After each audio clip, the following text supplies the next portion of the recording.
विहित कर्म आहे, पण विहित कर्मातलं आता समोर कर्म आहे. आता सध्या माझ्या समोर काय कर्म आहे? प्रवचन करणं आहे.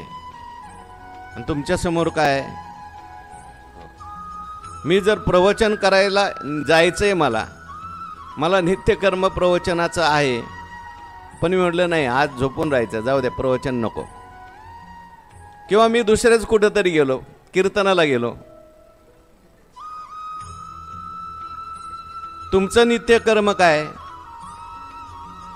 ऐकणं. आता प्रवचन चालू आहे, प्रवचनात मी प्रवचन सांगणं माझं नित्यकर्म आहे. मी प्रवचन सोडून दुसरंच काही सांगायला लागलो,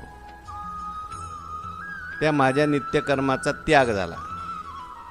तुम्ही प्रवचनात ऐकायचं सोडून कोण आला कोण गेला,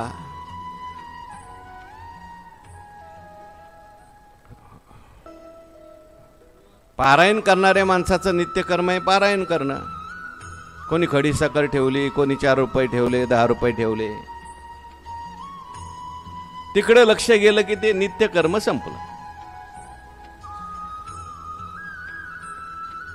प्रत्येकाला नित्यकर्म देवाने दिलेले, त्याच्या त्याच्या स्वभावानुसार अधिकारानुसार त्याला नित्यकर्म म्हणजे एकदम समोर आलेलं.